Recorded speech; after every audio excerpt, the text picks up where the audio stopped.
Hey everybody, this is PWZ. This is the Professor Rick Del Santo, and joining to me today is from the Top Rope Report, Mr. Trivia. How's it going? Hey, how you doing, Rick? Thanks for having me tonight. Hanging in there. We're talking about some pro wrestling coming up. There's a really big event, an annual tournament locally coming up next Saturday, the King of Paradise, hosted by Paradise Alley. And there's always a really fun time at these events. So I'm really looking forward to seeing this one. It's going to be headlined by a lot of, the world title versus intercontinental title. I don't know if they've ever done this in Paradise Alley before. Matthias is defending against Zafir Al-Rahihi, which I think should be a pretty interesting match.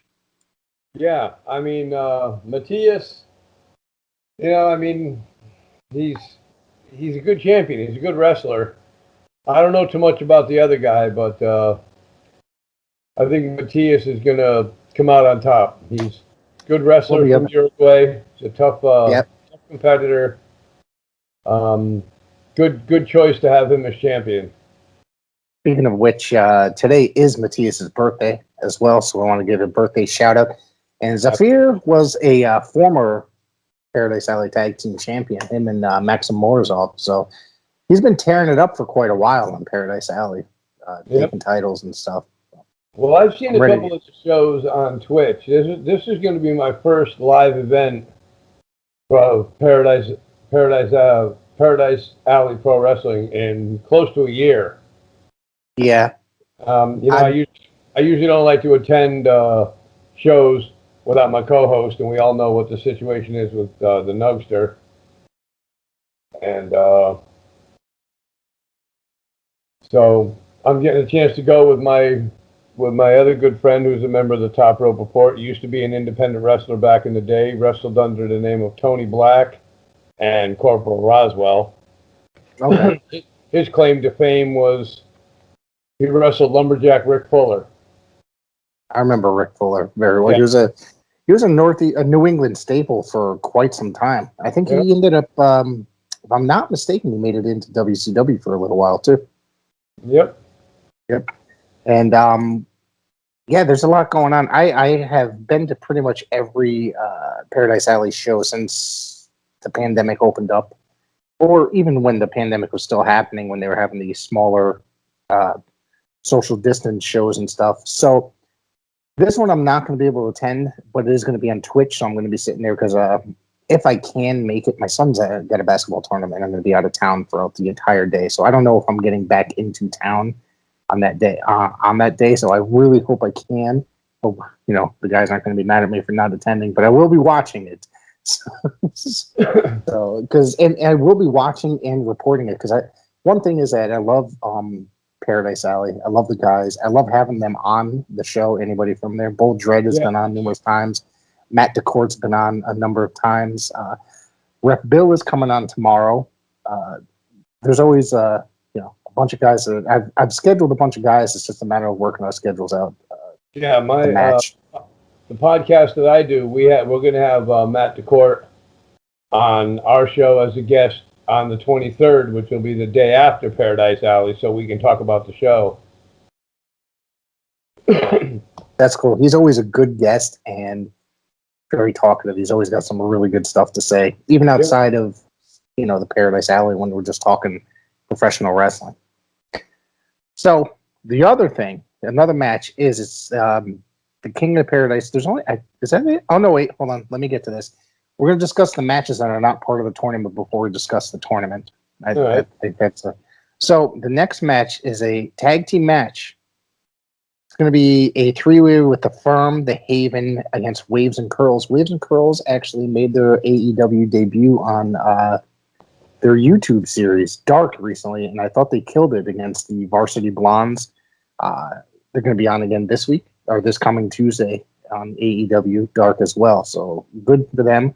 Yep. This match I think is going to be a really good match. It's kind of a hard one to pick as to who is going to win this, but I would not be surprised if the Firm somehow find their way to victory in this match because they're pretty sneaky guys. Yeah, they are. Waves and Curls is a great team. The Haven, I think they're an awesome team as well. We've had them on my show in the past, and this is going to be a real good, interesting tag team match. Yeah. I think that I'm going to probably go with the Haven here as far as like my victors, like my predictions. But like I said, I wouldn't be surprised if the firm do because they like pull sneaky tricks and stuff. By the way, how come lately in Paradise Alley, I don't know if you noticed that there's only 2 guys from the firm in there. It's only Sammy Diaz and Elijah Six. The other guys, was Jay Bricks hasn't been booked, and what's the other guy? The guy with the blue suit. They used to call the Smurf. Yeah, that guy. What happened to those 2 guys? I don't know. Like, I haven't seen either one of them around. I know they've been working test of strength shows. At least the Smurfy guy has. So I haven't seen them. The other 2 jump in at Paradise. Maybe when things open up full time. Unless Jay Bricks is doing another house party. Yeah, I don't know. So this next match, they're going to break into the tournament now, is the King of Paradise first round matchup. It's going to be Bloodsaw against former Intercontinental Champion Maxim Morozov. Morozov lost his Intercontinental title at the last event to Kylon King, who was the Anytime Any Gold contract holder. So yep, he cashed that in after Morozov had a hard-fought victory Russian chain match against Bull Dread. Man, that match was really brutal. We were right there for it, right up front, and it was nice. It was bloody. So, but Kylon King surprised everybody. I actually popped and I just said, "Holy shit!" when it happened, because I think that kid, very big future in this business, and I think he's going to be a huge star someday. He's really, really killing it. That guy. Yep, I totally agree. Yeah, this one's going to be a real good match. I've always been a follower of Bloodsaw. Yeah, I remember the first time I saw him. I liked his gimmick. I think he's a real good talent, and I'm going to go with Bloodsaw to take the victory here.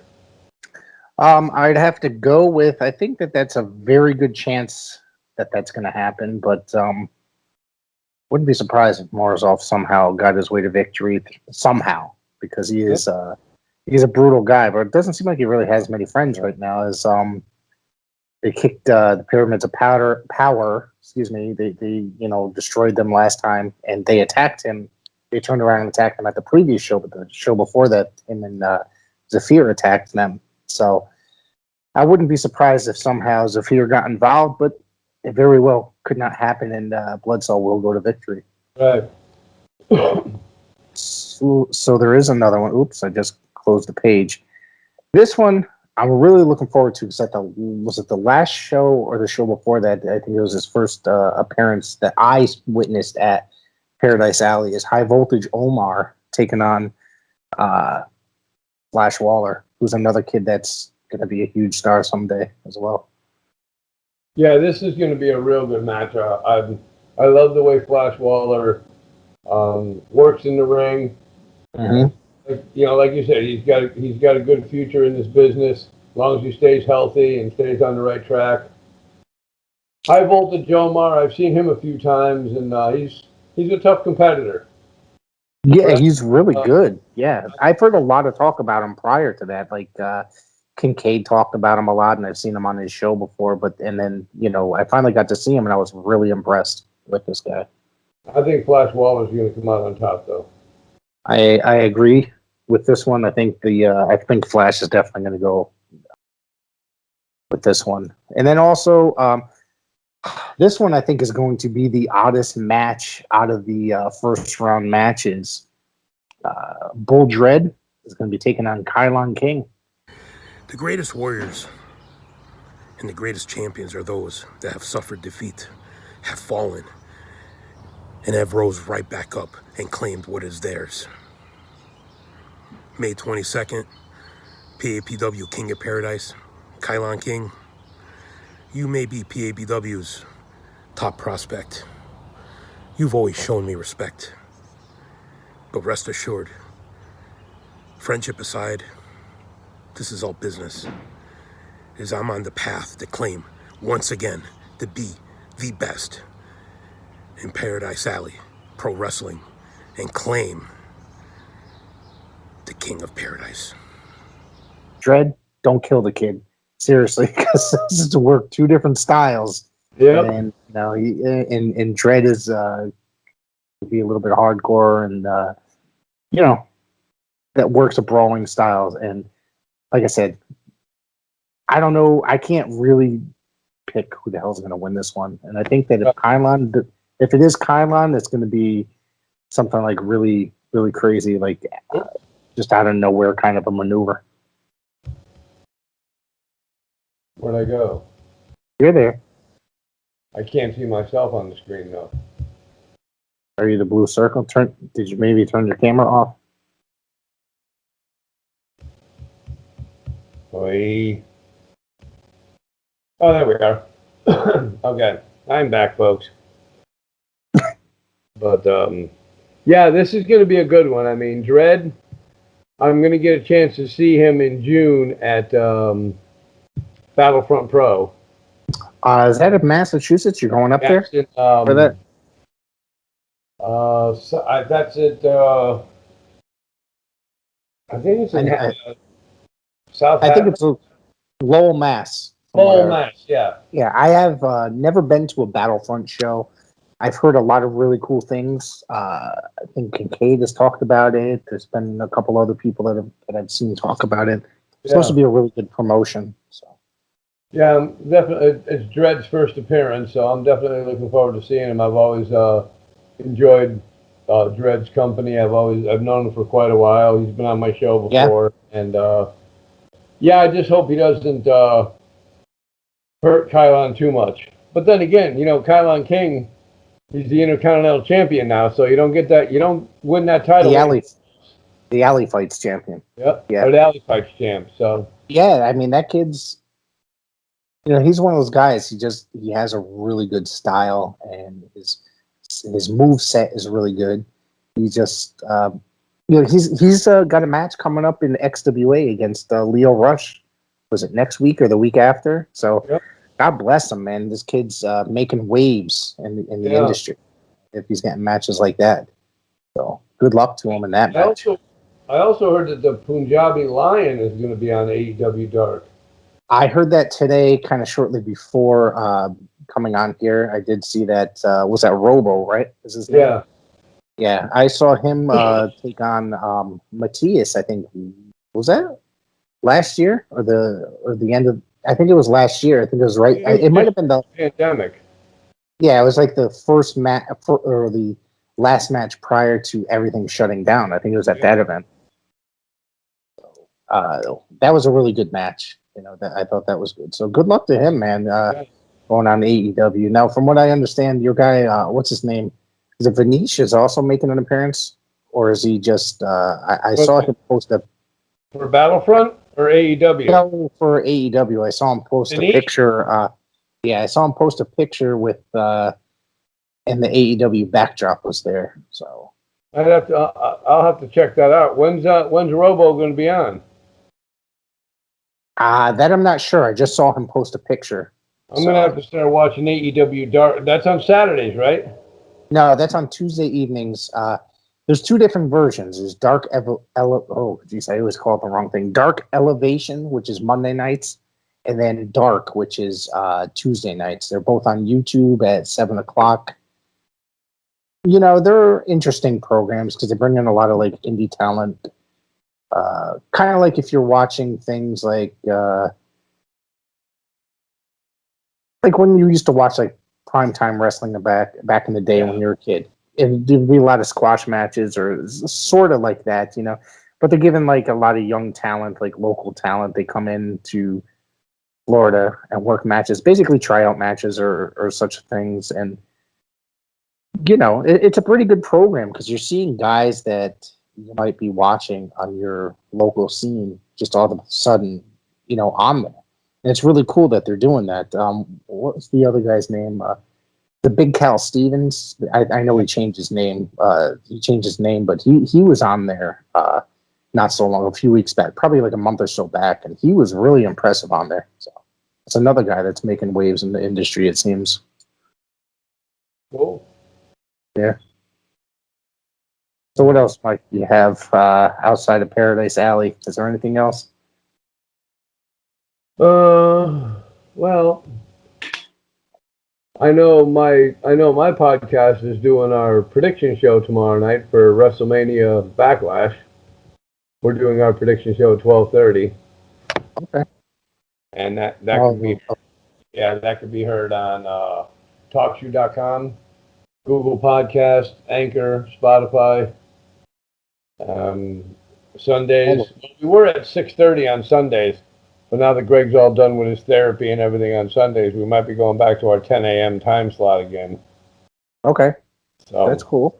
I'll definitely have to talk to him about that. And also, thanks to the professor, Rick Del Santo, the Top Rope Report is now on tpublic.com. Yeah, go check out the shirts. I'm getting one this week. There's a new design that I absolutely love, the picture with you guys on it. And I don't normally wear pictures of guys on the shirts because I think it's weird, but that shirt is really cool looking. Yeah. So. I saw it earlier and it was like, wow, I think it was really cool.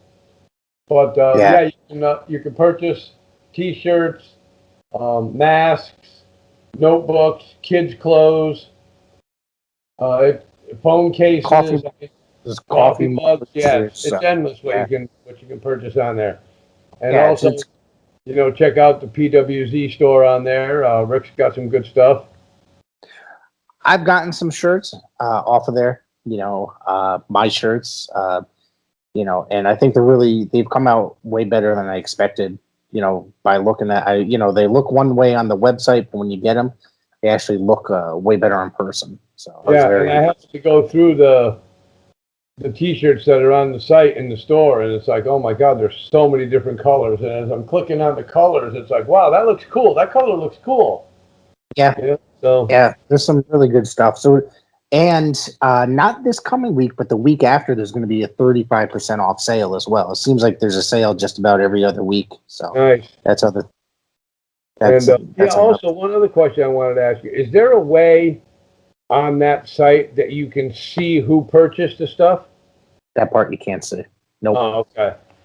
Whoever set up the account will get an email saying that it's sold, but it doesn't say who bought it. Oh, okay. But I know a girl that I work with at Goodwill in Wallingford. She purchased 2 of them. And there was another shirt that was purchased, but I don't know who bought it. And so, but hopefully, we're looking forward to, hopefully getting quite a few sales. Yeah, man. There's going to be it's fun. You know what I mean? To make it that far, and then to have merchandise. You guys have been around. How long have you guys been around now? Because you guys, I guess, a few months ago, 9 years. That's amazing. Because you started off initially as a public access television show, right? Yes. I started off as a public access television show called The Top Rope.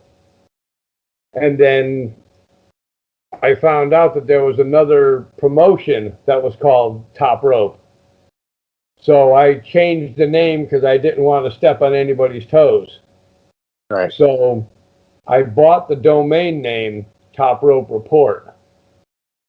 So now we're going on our 354th show tomorrow. I've been lucky to be on the show numerous times. I mean, was it last year you guys had me on for the first time prior to the pandemic going crazy? It was like a couple months before that. And I got to tell you, it's about the time that I was actually launching this show. And we had you live in the studio too. Yeah. Yep. Yeah. And when I was on, it felt really good to be on it because I was kind of like just dipping my toes in the podcasting world. And then, you guys helped me out a lot. I owe a lot to the Top Rope Report and Don Kincaid for helping out so much and getting me out there and helping me get out there and stuff. Us podcasters, we're a rare breed. We all got to stick together and help each other out. And it's nice to go from show to show and talk to the different fans because there's some fans that you get that we don't get, and there's some fans that you don't get. So, and then we're always able to help each other out as well, such as in situations like this, I want to cover a certain topic, and I know you're a watcher of this product, so come on in. Yeah. I'm trying to expand this a little bit more. Yeah. So, Good. You guys have had a lot of guests over the years, a lot of really good guests too. Yeah, we've had former WWF wrestlers Barry Horowitz, Tugboat, Duke the Dumpster Drosy, Coco Beware. When we did our 100th episode, we did it from M&J Video Games and Collectibles at 1049 Queen Street in Southington. We had congratulatory calls from Tony Atlas, Mario Mancini, Tito Santana, and the biggest one we had was Demolition. Wow. So we smash. And we're going to be getting more former WWF wrestlers on the show. I just sent out a invitation to Del Wilkes, who's known as the Patriot. Yep. I've sent one out to him. I've sent one out to Steve Lombardi. Hopefully within another month or so, we'll have former WWF wrestler and one of the owners of Paradise Alley Pro Wrestling, Mario Mancini, as a guest on our show. And it's interesting because Mario credits me for getting him back into the business. That's really cool. And I think my biggest honor, other than doing the podcast with Greg and working with guys such as yourself and Don Kincaid, would have to be when Mario mentioned me in his Hall of Fame speech for Joe Bruin's the New England Hall of Fame, right? The New England Pro Wrestling Hall of Fame. Yeah. And we've also had some indie stars on too. We've had Flash Waller, we've had Vanish, we've had The Haven. Like I said, we've also had ring announcer Matt DeCourt. We've had one of my good friends, Big Daddy's been on. Oh, yeah, he's been on here numerous times. But no interview I've ever done for this show was better than the legendary Ox Baker. I remember. Was he in character, or was he out, or was he? He was always in character. Really? I remember when I first met him, we were at a pizza place in Wallingford, because for those people who don't know, Ox resided in Danielson, Connecticut. Okay. And John, the owner of M&J Video Games, was his agent. So he told me he could get Ox Baker on the show. He was going to meet us at the pizza place. So I walk in the door and I see this guy sitting with his back to the door with this big black top hat on. And I walked over to him and I said to him, "Hello, Mr. Baker. It's a pleasure to meet you." He said, "All right, kid, what do you want? Let's get on with the interview." And it took off from there. We became really close friends. We went to a couple of wrestling shows together. He was on my TV show that I had.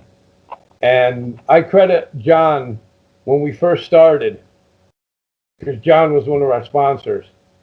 And when I was living in Pennsylvania, the show was still running on TV, so I missed the interview live. But he did bring to the studio Vader. Really? And Vader was on my podcast. I wasn't there because I was living in Pennsylvania at the time, and I had friends of mine that were working the show for me. And after the show was over, I got a call from this guy screaming at me on the phone. "What the hell was going on with that? Your co-host didn't know who Antonio Inoki was, and blah, blah, blah." And I, who the hell is this guy? And it was Vader. And it was like, oh my Lord.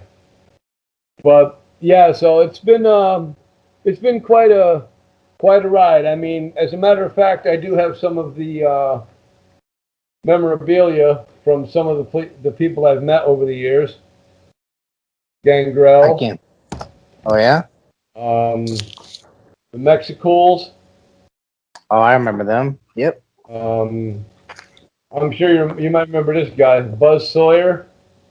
I was just watching him this evening. I've been watching a lot of older NWA, and he's been popping up quite a bit lately. Also, you might remember this guy, King Brian Anthony. I have an autograph of Brian's, yeah. Yep. One half of Crime Time, JTG. Yep. One of my favorites turned out to be a really good friend of mine, Barry Horowitz. Oh, yeah, Barry's a great dude. Yep. I've had him on here before. It's actually one of my favorite interviews I've done. To our Top Rope show. The first picture I showed you, he made out to the Nugster. Then he made this one out to me personally. Oh, yeah? And then there's one in here that I will never forget. Oh, this is Tugboat. That's awesome. Where did you get the Tugboat one? Was he signing He's somewhere? got MHA. Gotcha. I didn't know that. This is probably before I started going to all those signings. Nikolai Volkov. I have a few of his, yeah. I got something here I want to pull out of this. I got this in the mail today. I'm going to open it. Oh, yeah. Yep. Johnny Fabulous. Move it over a tiny bit. I can't see. I'm not familiar with him. That's Was John he like Cena's father. Oh, John Cena. Oh, Cena Senior. Yeah, I know him. The Warlord. Yep. And this one here, I have a little story behind this picture here. Oh, yeah? Brutus the Barber came to John's store in Southington. He was there with his wife signing autographs, and he gave me a picture, and he says, pick the picture you want.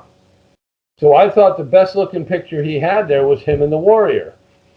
So I said, Brutus, can you sign this one for me and make it out to the Top Rope Report? He said, yeah, no problem. While he's signing the photo, I pointed to the Warrior, and I said, there's a guy that's going to be missed.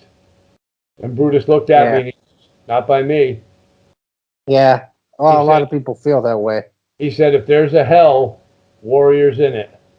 Yeah, a lot of people felt that way. And then I found out the reason why, and it was like, oh, okay. Yeah. He was not a very, if you can do your research, go to Google. There's a lot of bad things that went on with him in his career, Yep. but I don't want to talk shit that much on this show. But I did get this today in the mail. If you're a fan of NXT, excuse me, got a Kushida autograph. Yeah, I just got that in the mail today. Bought it last week from highspots.com, and it just came, or actually this week, I should say, and it just came in. So I was pretty excited to get that. I've been an autograph collector for quite some time. Yeah. I got to organize some of the ones that I just have some laying around that I need to put into. I have to file with the others because some of them I have hanging up. Some of them I have hanging up. Some of them I just have boxes of, and they tend to, when I get in the mail, just tend to throw them off to the side sometimes. So I got to try not to lose my stuff, Hey everyone, you want to listen to the best in pro wrestling talk? Tune in to the Top Rope Report podcast with Mr. Trivia and the Nugster Greg every Sunday, 6:30 p.m. on TalkShoe.com, Anchor, Spotify, Google Podcast. Join us as we discuss WWE, NXT, PAPW independent wrestling, and a whole lot more. It's the Top Rope Report, the best in pro wrestling talk. Yeah. But, So is the WWE pay-per-views this Sunday, right? Is correct? yes. I don't know what's going on because I really haven't kept up on WWE since WrestleMania, so I'm not really, I don't know what's going on. So do you want to give us a little? Yep. Just 1 second. Yep. Yeah, there's only 6 matches. We'll see. They'll probably add. They might add one.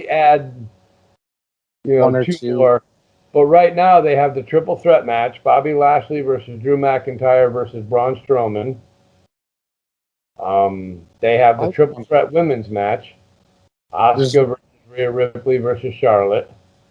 Too many triple threats already. There's 2 triple threats on the same show. Yep. That doesn't make any. That's kind of overload in how I look at it. They have Bayley versus Bianca Belair, which I think is going to be a really good match. That'll probably be a really good match. Yeah. Yep. And they have Dolph Ziggler and Robert Roode defending the SmackDown Tag Team Championships against the Mysterios, Ray and Dominic. Jesus. They have, I believe they have,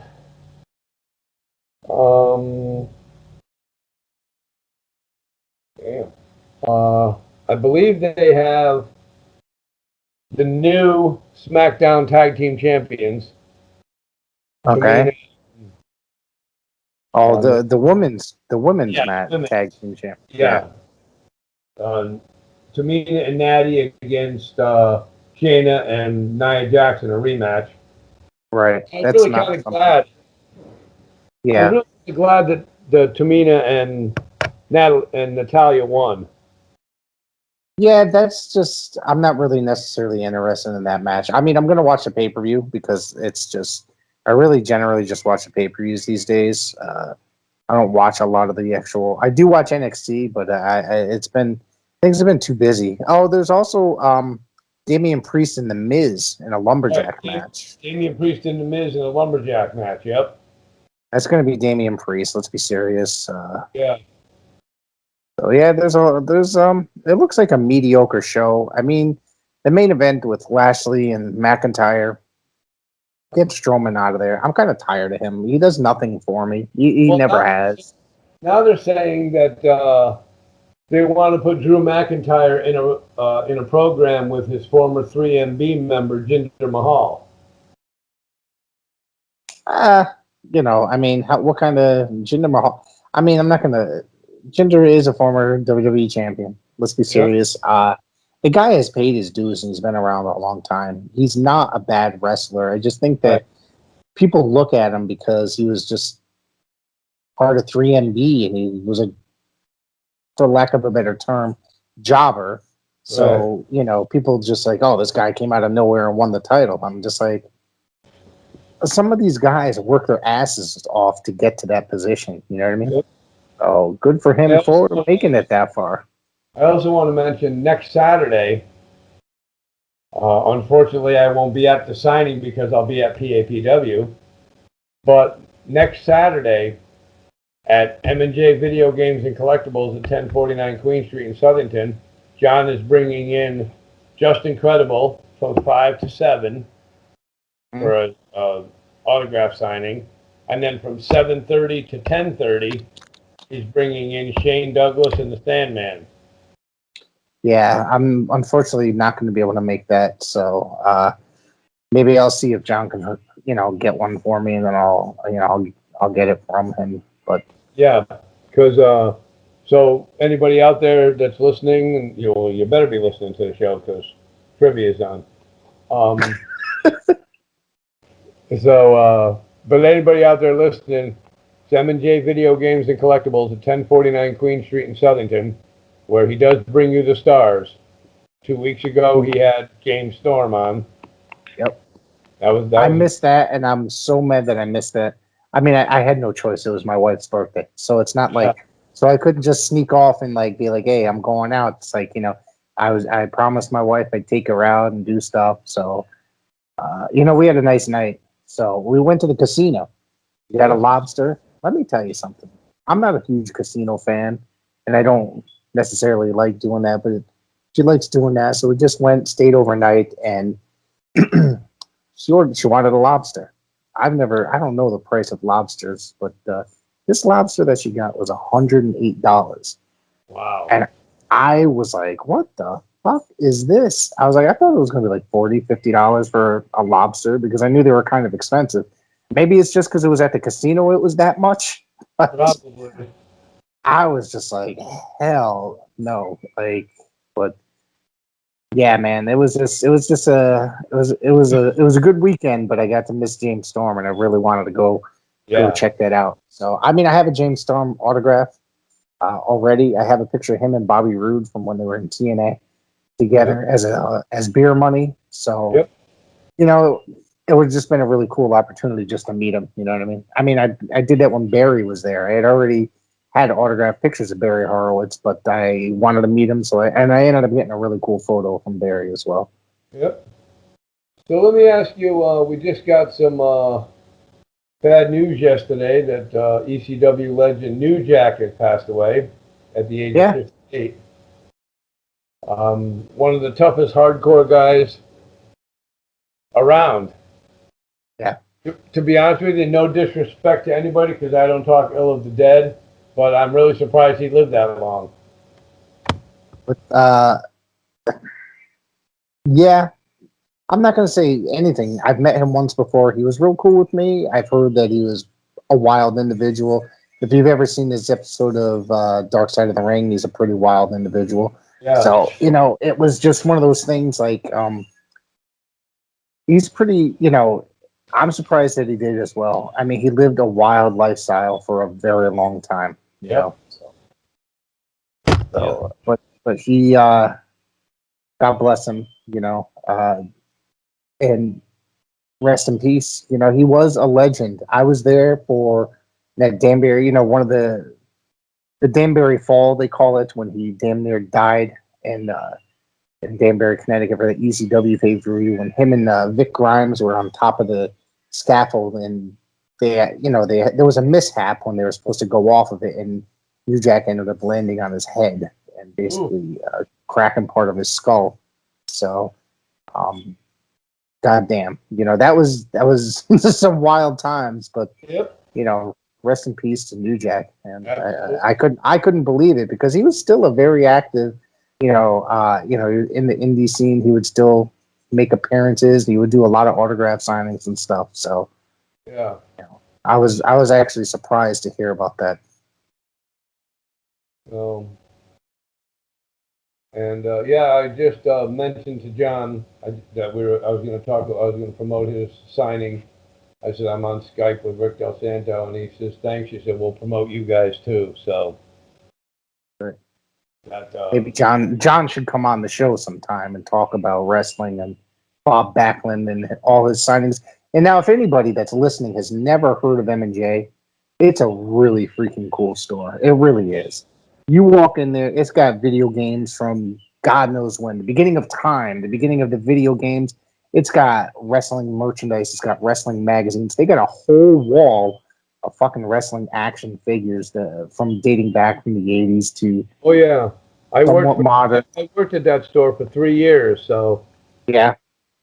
And the funny thing was that you had Eugene in the store tonight for an autograph signing, and Eugene happened to look up up at the ceiling, and he said to John, he said, "Oh, you have a Money in the Bank briefcase up there. If I climb the ladder and pull it down, will I get a title match?" That's funny. Yeah.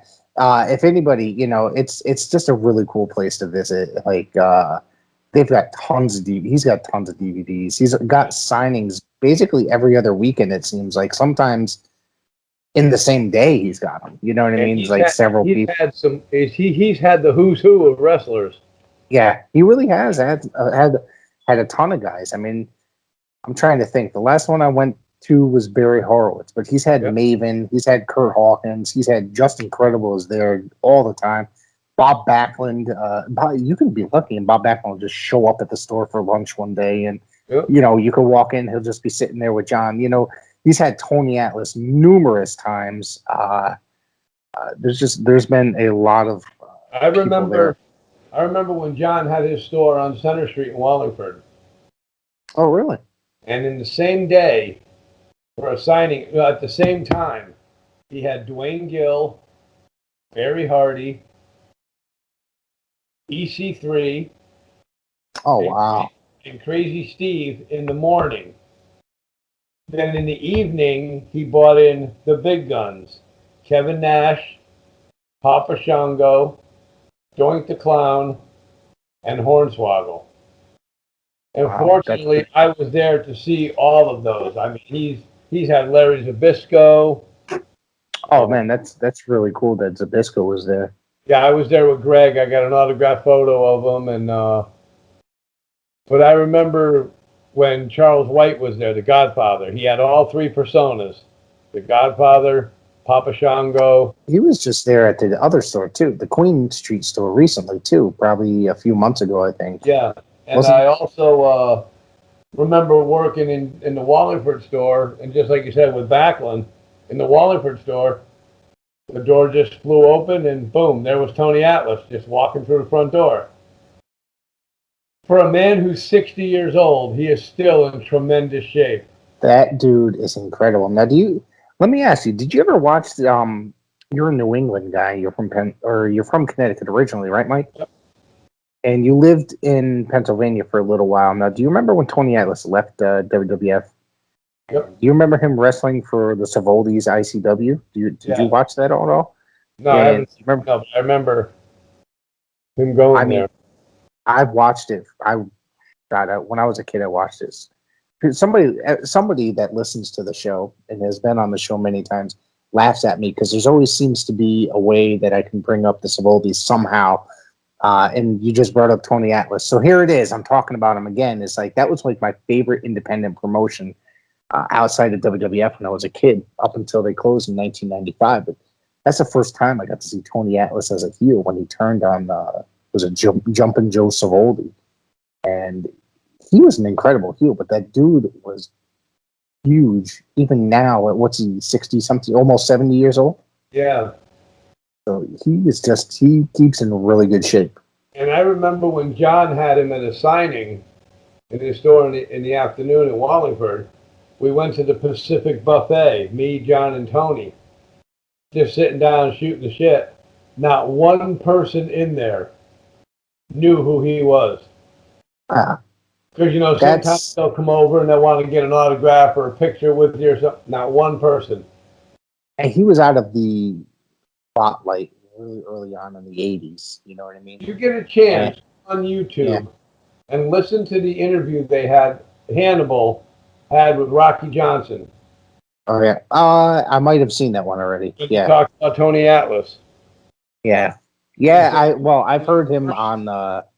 I've heard him talk. I mean, but I've heard him talk about Tony before, and I've also heard Tony talk about him before as well. So it's not they weren't the best of friends later on in life. I think they kind of finally made peace a little bit later, but Yeah. So it's so like you said, I mean, for anybody who hasn't experienced it, go on down to see John at M&J Video and Collectibles. He's got tons of video games. He's got sports memorabilia because he had two stores and he combined both stores into one. Okay. So he's got sports memorabilia, he's got cards, he's got plaques, he's got championship rings. Yep. You'll literally be there for hours upon hours looking. Like I've gone in there and spent hours just looking, browsing, and if you're a wrestling fan, this is like there is so much wrestling stuff. And he doesn't have one action figure of a wrestler. He has 5 or 6 of the same guy. And he's got old WCW figures still in the package. You know what I mean? Yep. Like it's just like TNAs and all sorts of stuff. And he's got boxes upon boxes of wrestling magazines. It's so cool. And I'm like a huge magazine collector. I collect a lot of the old wrestling autograph photos. Yeah, it's just that guy's.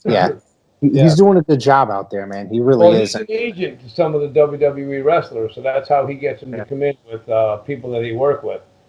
Yeah, I'll mention it to you off the air because I don't want to badmouth anybody, but the new guy that he's working with, I happen to. Oh yeah, we're not going to talk about the other guy. Yeah, not on air. No, not the other guy he was just with. The new guy he brought into.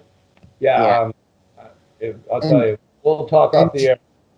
And John's just a good guy to talk to as well. Like he knows when you go in there and chat with him, and he's just an incredible knowledge of professional wrestling dating back to. He's been in business since 2014. Mm-hmm. Because I was working with him when he opened the store, and Didn't he spend some time in the wrestling industry as well, like in the independent level? I think he said that. Yeah, I think he would like work the cameras for an indie organization. I remember him saying, and I don't know what else he did, but I just remember. Well, him he saying, also used to do backyard wrestling back in the day. I mean, he didn't as a kid, but It was an organization. It was an organization called NPWA, the No Pro Wrestling Association. I've never heard of that. That's He pretty wrestled interesting. under the name of Johnny Rock, Okay. and the reason he got Johnny Rock was because, for those people who don't know, John was the mascot for the New Britain Rockettes. Okay. He was Rocky for 11 years. Never heard this. I never heard this before. Now I'm gonna have to bring it up. Yeah, he was the mascot. He was Rocky the Rockette for 11 years for the New Britain Rockettes. Wow. And the funny story I have that I'll always remember was we used to play in the men's slow pitch softball league in Wallingford. Yep. And John was on our team. And he showed up to the field, the Rockette fan, and got out of the car in the Rocky gear because they had just finished a game, and he left the game to come to the softball game and didn't have a chance. So he's driving down the street in his Rockettes mascot uniform. And when he showed up, all the kids ran over to him. It's like, oh my Lord. So anybody out there who got a photo with Rocky the Rockette from the New Britain Rockettes, that was John. That's pretty funny. That's really funny. So, yeah, but like I said, tomorrow's the pay-per-view. We're doing our prediction show. We do a prediction show for every pay-per-view. Tomorrow is WrestleMania Backlash. Yeah, let me ask before we go any further, but how do you feel about the title of the pay-per-view? I think WrestleMania Backlash is that's kind of a crappy name. Like it's Backlash every. You like it? No, I think it's dumb. Yeah. Oh, okay. Yeah. Yeah. And the reason I'm just like doing that is because they were planning on having rematches from WrestleMania. Yeah. But it just blew up. I guess it didn't work out. Yeah, I guess it didn't go as planned. WWE Monday Night Raw, to be honest with you, needs to stop 3 hours. That's one of the main complaints that I have. 2 weeks ago, Greg watched the entire 3 hours. I can't do it, to be honest. He really doesn't have anything much to do being in a rehab facility for his leg. Timed the matches, the shows in between, and he was telling me for a 3 hour show, they had a total of 1 hour of wrestling. Yes. I think the last time I did that, probably about a month or two back, it reached 58 minutes of actual wrestling.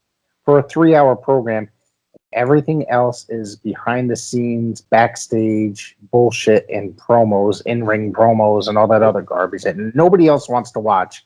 Right. SmackDown is killing Raw in the ratings. It's a better program. They might only have 3 or 4 matches, but everything's been pretty top quality. It's all that in-between shit that drives me crazy. The backstage interviews. Even 2 weeks ago, they had 9 matches on Monday Night Raw. When was the last time you saw 9 matches on Monday Night Raw? But Greg was telling me not one match. I can't answer. 5 minutes. That's terrible.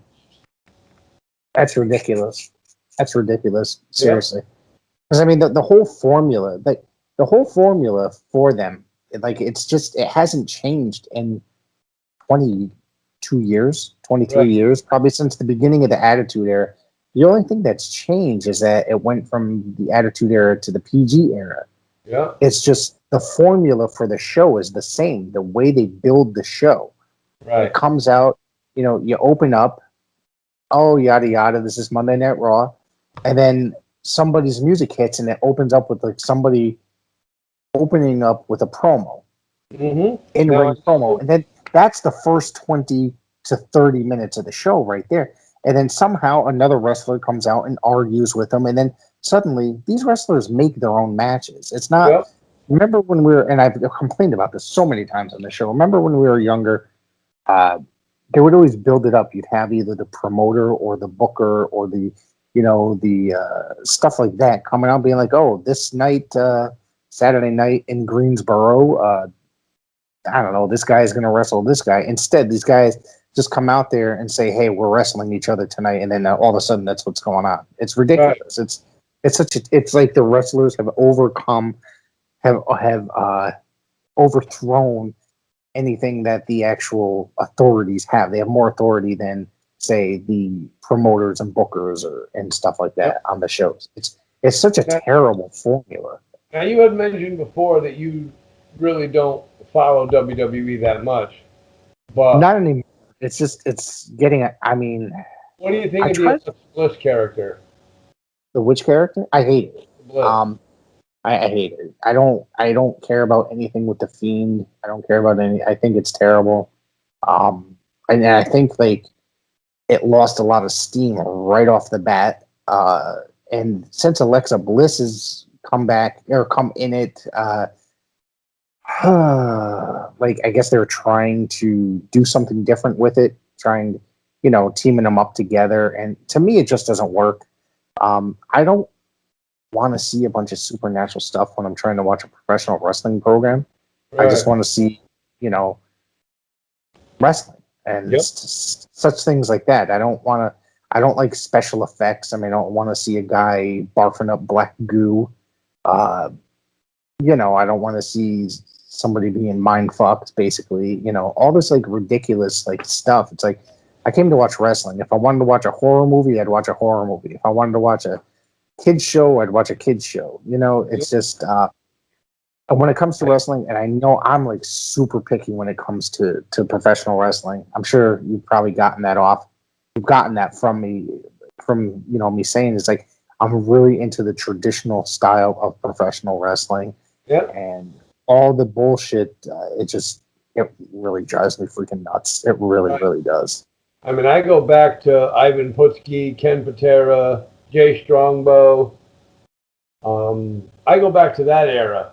Pedro Morales. That's when wrestling was wrestling. It's like there were still characters. Like these characters were very heavy characters, but it was still wrestling. It's not and some when stupid. I met Gangrel, we were talking about that, and Gangrel said that's when you actually had a program to follow.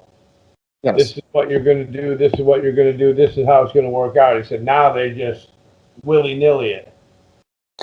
It changes from week to week. Like, so McMahon will have a whole show planned out, and then an hour beforehand, he'll fucking throw the script away and be like, no, we're doing this. Like, you go out there, and it's like, it's aggravating because it's like, I love professional wrestling.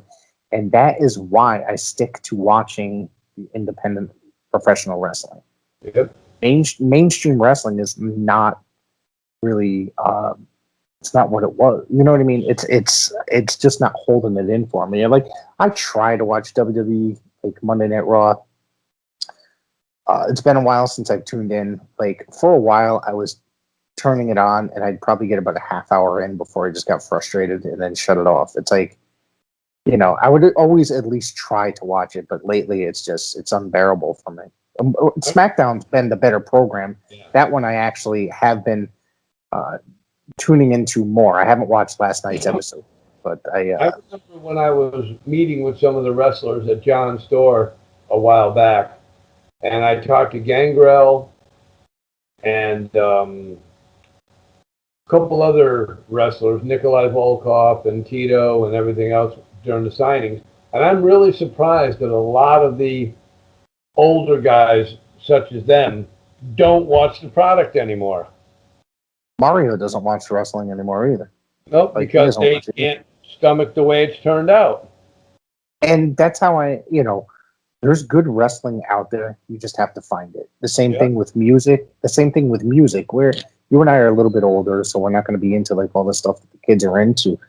But there's music that is being made for us. We just have to find it. You know what I mean? That's the glory thing about the internet, and what's so good about the internet. You'll be able to find stuff like that. I also want to let the people out there know that Northeast Wrestling is coming back. Yeah, June something, right? I think I have the date here. June 27th at the Cadillac Ranch in Southington. Yeah, have you been to this place? I'm not familiar with this. Yeah, how is I've this been to the Cadillac Ranch. Greg and I, about 2-3 years ago, were invited to a benefit called Lexi's Ride. Okay. We were invited to do our podcast live from Lexi's Ride. It's a kind of like a motorcycle ride where they have vendors there and the guys they do a poker run and bands and food and everything else. And it was at the Cadillac Ranch. And they're doing it again this year in September. It's for a very good cause. It's for a young girl who's in, I believe she's a senior in high school now. Her name is Alexis Charbonneau. They call her Lexi. And she suffers from osteogenesis, which is brittle bone disease. Oh, okay. And her mom was telling her that the doctors, when she was growing up, told her that they really didn't have a long life expectancy for her. And here she is, a senior in high school. That's okay. All right. And it's a benefit. They didn't have it last year because all this pandemic stuff was going on, but they are bringing it back again this year, and it's going to be in September. And I will be mentioning it. I will be promoting it on the podcast once we get more information on it. Okay. So, you guys are you guys gonna do the podcast there again? Yeah. What other kind of things do they have there besides that? Did they have anything wrestling related there, or no? Or you guys just show up and record? Yeah, we set up a tent. We got a table with chairs, and we do our podcast live from there. We'll one of the big independent wrestlers that goes to the ride every year. We talk to him every year. There's Ron Zombie. Oh yeah, I know Ron very well. Yeah. And he's come over to our booth and he's done a couple of interviews with us right there. And we were selling raffle tickets the last time we were there, where 50% went to the person, 50% went to Lexi's Ride, but nine times out of 10, the person that won the other half is going to donate it back to Lexi's Ride. Just donate it, yeah. So, but they have vendors there. They have food. Who the hell catered it last year? Outback catered it the year that we were there. And that's a good place. The car show, everything. So yeah, that seems like something that I should probably get down to, because it sounds like a really good event. That Northeast event sounds like I'd really like to try to make that, because I haven't been to one of their shows since prior to the pandemic. I think the last one I went to was at the North Haven Fair, and I think it was Ron Zombie and Wrecking Ball Legursky. And they when Ron Zombie was doing the corporate zombie thing gimmick, and I remember them just coming all like fighting right in front of us. It was pretty incredible. Yeah, man, it was a really good show. Yep. And it was main evented by JT Dunn and Christian Casanova, who Casanova is now in NXT. So that's pretty cool to think about that. 2 years ago, he was at the New Haven Fair. Now he's hit. See some of the Connecticut wrestlers, or some of the wrestlers that we have talked to and interviewed and followed, are getting into NXT, getting into AEW Dark. Good for them. Yeah. Yeah. I mean, and Holiday, Richard Holiday is in MLW, which they've had a weekly television show for years. You know what I mean? Richard Holiday was the very first wrestler I interviewed from PAPW. Really? Very first, yep. So he's a really good wrestler, and I think he's going to be a really big wrestler at some point in his career. Yep. Definitely. All right, Mike. So you got anything else that you want to throw out the fans? I just want to, once again, I just want to let people know, tune into the Top Rope Report every Sunday on TalkShoe.com, Anchor, Spotify, Google Podcast. I tell everybody, there's a lot of podcasts out there, but I tell everybody when I do promos, you want to tune into the best in pro wrestling talk, it's the Top Rope Report, because if you can't be confident about your own show, nobody else will. Right. And you also have, you guys have been doing Facebook Lives as well, probably 2 times a week, right? Also on Facebook Live as well. The only time we don't do a Facebook Live is when we do the prediction show, because we can't get everybody on Facebook Live at the same time. Okay. The site that we go on, you know, how you have the meeting room, Mm-hmm. we do our prediction show there because everybody from the show gets to be seen on their screen. Gotcha. Doing the show. Gotcha. All right. Yep, so we're definitely doing that. And I also want to say before I leave that if you guys want to check out one of the best talk shows out there, you definitely want to check this one out. PWZ with the Professor Rick Del Santo. I'm honored to call him a friend. I'm glad we met at an indie show, along with Don Kincaid, who does Stirring the Pot. And it's just, the podcasts are a rare breed. So we kind of have to stick together. Yeah. And we try to help each other out with certain things. I mean, you helped us out getting on TeePublic and getting our store. And I just want to let people know that if you definitely want to check out a really, really good podcast, definitely check this one out, PWZ with the Professor Rick Del Santo. Well, I appreciate that, Mike. And thank you so much, everybody, for listening. And check out Paradise Alley on Twitch this coming Saturday. I think it's 7 p.m. Eastern time. Yep. You will not be disappointed because the King of Paradise is one of their best events that they have every year. It's a great tournament, an annual tournament, and they've got I forgot to mention one of the matches. I knew I was forgetting something while I was going through the list. Ichiban and somebody I've never seen called, was it Saru? I've never seen that person. Flying Monkey. Yeah, I know him very well. Oh, do you? I've never seen them before, but I love this Ichiban character that's been on. I've seen them a couple different organizations.